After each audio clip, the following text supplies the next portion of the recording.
Welcome everyone. My name is Gayle, and today we're going to be focusing on taking care of our hands and our feet.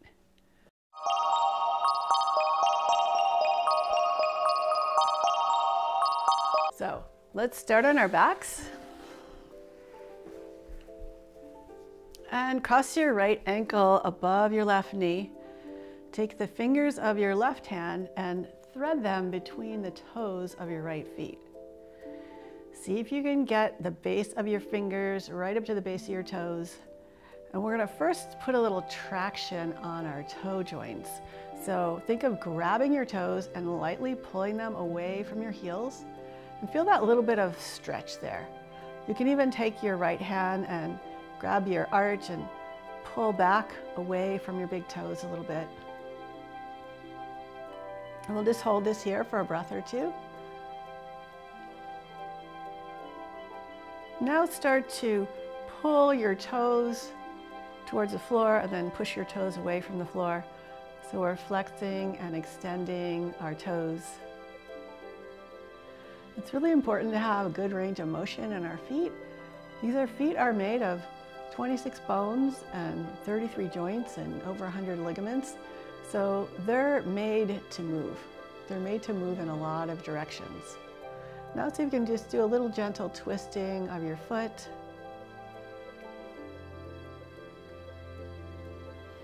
And just kind of mix up that flexing and extension and twisting, rotating a little bit. Now spread your toes, release your fingers from between your toes, and take your hands and just gently massage around the sole of your foot. So up the inner arch, across the transverse arch, which runs from your big toe mound to your pinky toe mound, and down the distal arch on the outside edge of your foot. Yes, we have an arch there, even though you might not see it on very many people. And the idea is that you want to feel that your foot is nice and pliable and able to move.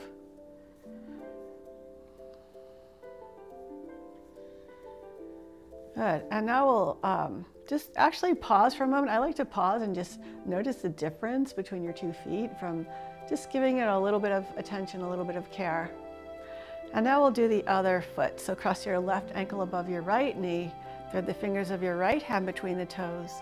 Try and get right to the base of your toes and your fingers. Grab your toes and just gently pull away from your heels. You can hold your foot with your left hand and kind of traction your left hand away from your toes and your toes away from your heel. Just feel that gentle little, creating a little space in the joints. And then begin to flex and extend your toes using your hands, noticing what range of motion you have. So we want to try and really test our ranges of motion, but not overdo it. And that's always the key, is some kind of balance between effort and surrender, and really noticing, paying attention, taking care not to injure yourself at the same time. We want to have a good range of motion. That's really important for balance and for the health of our, really any part of our body. So do a little twisting action with your foot so you can rotate the front of the foot from in a different direction than the base of the foot. And spread your toes, slide the fingers out, and take both hands and massage all along. We have 3 arches. So the medial arch, which is the inside arch of the foot, that's the one everyone knows about. And then the distal arch on the outside edge of your foot, not so well known. And the transverse arch across from the base of the big toe mound, all across the base of all the toes to the base of the pinky toe mound. And just kind of gently press all around. Again, noticing the condition of your tissues. Are they hard and resistant? Do you feel any lumps? Or are they soft and pliable? And you get the sense of all these bones that you have in your feet that can move in different directions. Okay, so release your foot and just, again, notice how both feet feel. I just want to point out to you that we have 3 points on our feet. You could either think of 3 or 4. We have the mound of the big toe. That's the most important one. It helps us to push off when we walk. It helps to stabilize us when we stand. And we have the mound of the pinky toe and then the center of the heel. So that would be considered the triangle of the foot. And we want to feel like weight evenly balanced on all those 3 points of our foot. You could also think of like 4 corners of the foot, which would be the mound of the big toe, the inner heel, the mound of the pinky toe, and the outer heel. So sometimes it's nice to think of the 4 corners of the foot if you want to focus on like the edge, inside and the outside edge of the heel. And sometimes it's nice to think of the triangle of the foot where you focus on the center of the heel. So both ways of thinking about it are completely valid. So now let's come on up to seated. And actually, I forgot to mention, but it would be nice to have a pair of blocks. For this practice, they're not necessary, but it can be nice. And some kind of ball, like a tennis ball is ideal. Actually, yoga tune-up balls are the best, I think. They're like a solid rubber ball that has some give to it. But most people seem to have tennis balls around the house, or something a little smaller than a tennis ball would work. So just to have that handy.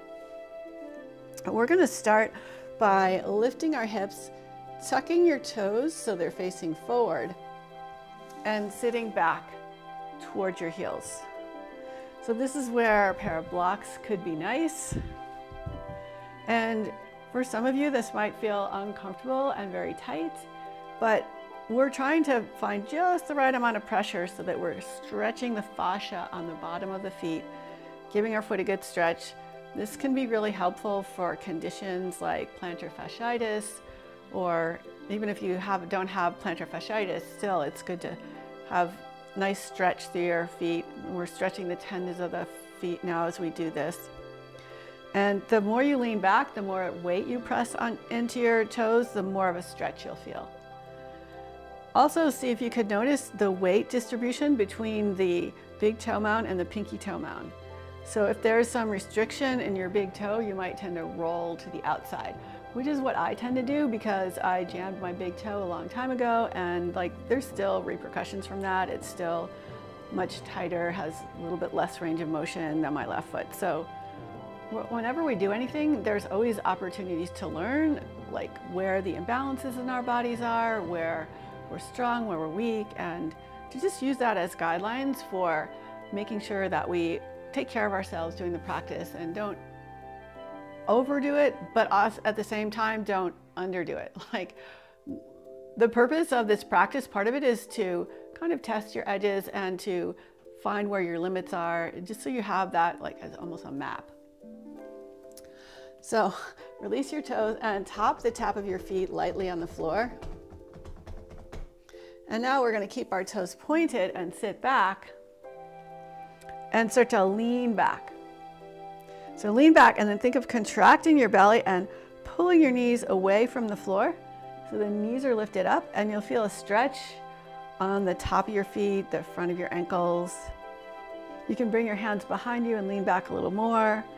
You could try to balance by bringing your hands in front of your heart, keeping those knees lifted.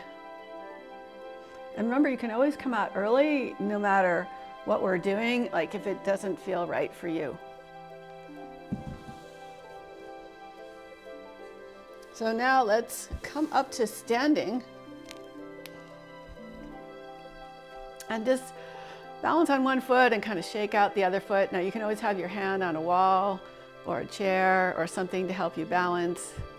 And we'll do the same thing other side. So lift your foot, just kind of shake out the ankle. And now we're gonna take something, if you have something like a yoga block, you can bring it right between your feet. And if you don't have a yoga block, you don't have to use something. This is just kind of for feedback and to give us something to squeeze into. So if you have the yoga block, place it right between the ball mount of both feet so that you can squeeze in and feel that your feet are hugging into the block. and squeeze your heels into the block. And we're gonna lift up our heels, lifting the back edge of the block, and lower the heels down. So again, you might need a wall to help you balance here. But the idea is that we're activating our legs by squeezing the block, lifting up the heels. The front of the block stays down more or less, so lifting and lowering the heels. And now we're going to try just the opposite. We're going to try and pick the front of the block up. So you have to be careful not to lean back too far, but we're really trying to use the muscles around our shins to pull up. And there's not going to be as much range of motion doing this, but just see if you can, whoa, pull the front of the block up and lower down. So as you practice this a little bit more, it'll get a little bit easier. So you have to kind of counterbalance a little bit, like your hips back and your chest forward. And like I said, don't expect a big movement here. Maybe you'll feel like the muscles of your legs engaging. Okay, so now if you were using a block, place that off to the side. Bring your feet together, squeeze your big toe mounts towards each other, lift and spread your toes, and then lift your heels up as high as you can. Lower them down slowly with control and see if you can lift the front of your feet up. And just go back and forth. Nice and slowly. So at first it may feel like you kind of don't have control over the speed at which you do this. But see if you can eventually do it nice and slowly. All right, so let's focus on our hands now. And first, let's get some movement in the wrists. So interlace your fingers and roll the wrists. So the idea here is not to go so fast, but to really find some good range of motion. You could do this on your back. You could do it in bed before you go to sleep, first thing in the morning. Now, just straighten out the palm of your left hand, take your right hand right near the base of the fingers and gently pull your fingers back towards your wrists, keeping the wrists straight. And then you can flex the wrist or extend the wrist and the fingers, and then you could extend the whole elbow. So just moving through these three ranges of motion. When the wrist is more or less straight, you'll feel the stretch more in your fingers. When you bend the wrist, you'll feel it more in the wrists and the top of the forearm. And then when you straighten your arm, you might feel it all the way up into your shoulders. So just go back and forth between both hands. Just playing with that range of motion, noticing how it feels.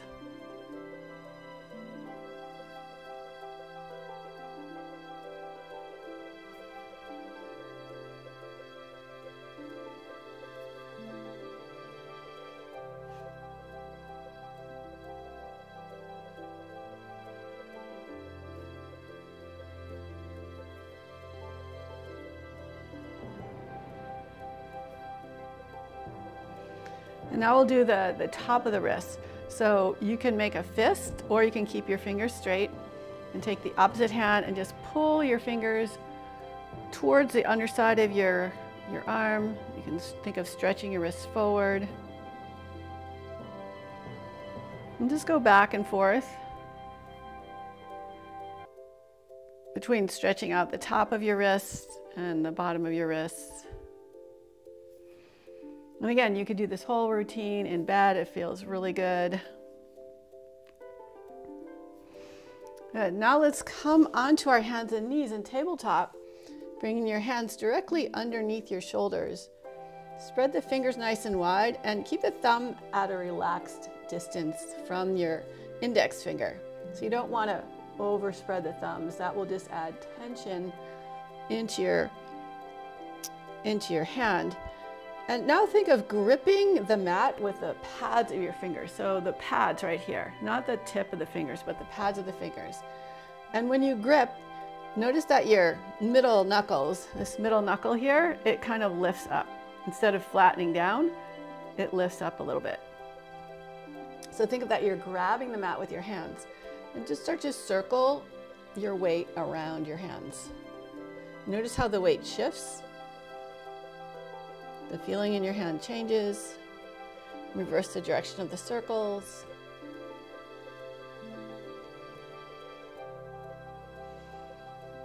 And come back to center. Now rotate your fingers towards your knees if you can. If you can't, just rotate the fingers outward as much as you can. And start to rock forward and back. Just nice and slowly and gently. Again, you want to feel the stretch, but you don't want to overdo the stretch, right? We want to be kind to ourselves. We want to always remember to be kind and compassionate towards ourselves and others. And there's a quote from the Dalai Lama that I love. It's the quote is, "Be kind whenever possible. It is always possible." So those little words of wisdom. And now bring your hands forward again. And actually tuck your toes. We're going to come into, okay, back up. So we're going to come into downward facing dog. And that's another great posture where you're working your hands and your feet at the same time. You're putting weight into both your hands and your feet. So walk your hands forward a little bit. Tuck your toes. Lean back with your hips. Grip the mat with your hands and lift your hips up into your down dog.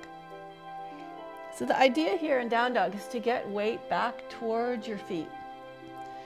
Typically people tend to lean forward and the weight goes into the wrists and it's not very comfortable. If your hamstrings are tight, you might want to bend your knees and think of pushing your hands down and forward into the mat. And that action with your hands, just an isometric action, will drive your hips back. So ideally we would have like almost as much weight in our feet as we have in our hands. We can only do that by getting our hips back. So now bend your right knee and bend your left knee, and press into your heel of your right foot. You can think of pressing right into the center of the heel. Notice how that feels. And then you can think of pressing into the outer edge of the heel. Notice how that feels. And press into the inner edge of the heel. See how that feels. It's all just a little bit different. Now bend your right knee, stretch out through your left heel. Center of the heel. Lower the knees down, stretch your right leg back, lift your right leg up and cross it over to your left. Press into the big toe mound of your right foot and reach back through your heel. Nice long stretch. And come back to center. Stretch the left leg back, pick it up, cross it over to the right. Look over your right shoulder at your left foot and press into your big toe mound. Toe mound goes into the floor and the heel reaches back. So this should give a nice stretch all through the back of your calf, into your ankle even. And come back to center. Again, shift your weight back towards your heels. Pull your belly up away from the floor and lift your knees away from the floor, coming into your down dog. Walk your hands back to your feet so you're in a forward fold. You can bend your knees as much as you need to make it comfortable. From here, lift your toes away from the floor. Spread your toes apart from each other, just like when your fingers were in between your toes. Keep the spread and slowly lower your toes back to the ground. Lean back into your heels just a little bit. Feel the weight into your heels. And from there, start to walk forward, keeping your heels down as long as you can. And they may not stay down very long, but just do the best that you can and let the heels lift up a little bit, but really keep that action of reaching back through the heels. Now come up onto your tiptoes and keep your legs as straight as you can. Walk your feet forward to your hands. Lower the heels down and see if you can find even weight between the big toe mound of your foot, the pinky toe mound, and the center of your heel. Bend your knees, lowering your hips to about knee height. Reach your arms up, bring your arms by your ears for tabletop. Don't let your knees roll in, but again, see if you can find even weight between the big toe mound, the pinky toe mound, and the center of the heel. And press your feet into the floor. Rise all the way up to stand. Bring your hands together and down to your heart center. And close your eyes. Just let your body relax. Notice how rooted you feel, like into the earth with your feet. From here, you can look down at your toes, lift the toes away from the floor again, spread the toes nice and wide, and just sprinkle your toes back down to the mat. And look at the space between your toes. Now, it's, every time we walk, we actually are doing a one-legged balance for a little short period of time. So now, think of really pressing into your left foot and pull your right knee up, interlace your fingers around your knee, and then start to lift your knee away from the floor, pulling your knee in towards your chest. But try not to round your spine. And then flex your foot and point your toes. And flex and point, and flex and point. Release your knee, reach your arms up, and slowly lower your foot down. Bring your hands together in front of your heart. And we'll do that on the other side. So it really helps if you have a wide toe base to spread those toes. And think of sending weight into your foot, noticing if the weight is evenly balanced between the 3 points of your foot. Pick your left knee up, interlace your fingers, pull your knee up nice and high. Keep pressing into the big toe mound of your right foot and start to flex and extend your foot.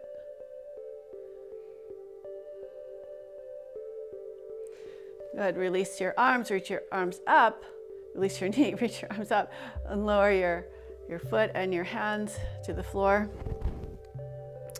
And one more thing we'll do is bring your feet relatively close together, bend your knees, and we're gonna roll the knees in a circle. And what I want you to do is to shift the weight on your feet. So if your knees are going off to the left, you're on the outside edge of your left foot, the inside edge of your right foot, and then back into your heels and over to the other side.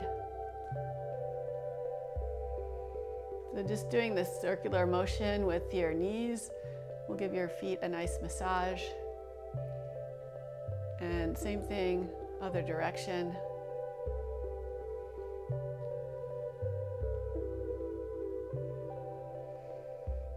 Good, and now we're gonna end our practice. Come on down to the floor.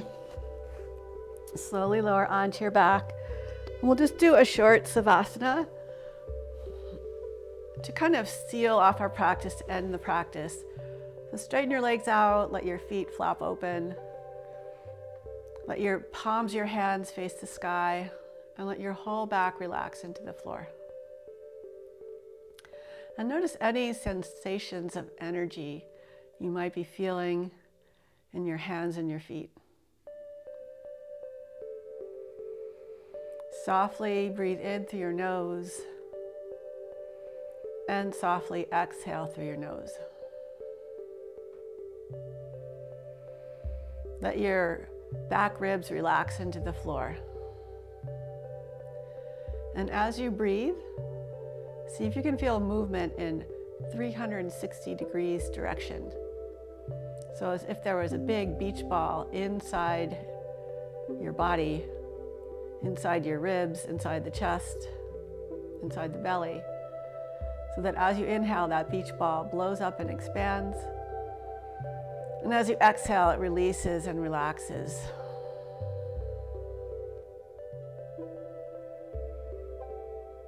Let the breath be soft and relaxed.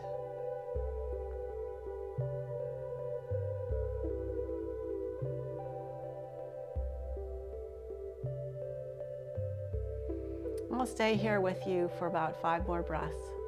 You're welcome to stay longer if you like. But at least give yourself a little bit of time to relax and really let go and surrender.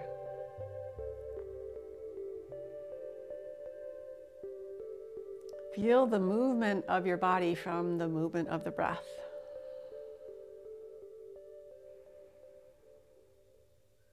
So that every time we breathe, we move.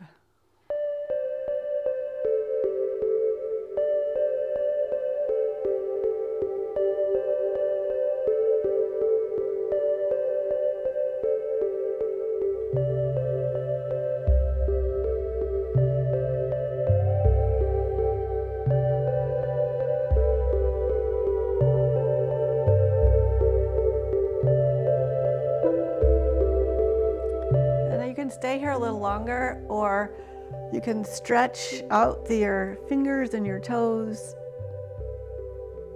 and gently bend your knees, roll to your side, and slowly roll your way up, back up to seated. Thank you so much for joining me for this practice. I hope you enjoyed it and that you feel some benefits, and that you begin to or continue to appreciate your hands and your feet and all that they do for you. They're wonderful little miracles. I like to think of them like, think of this one foot can support your whole body. Like, that's pretty incredible.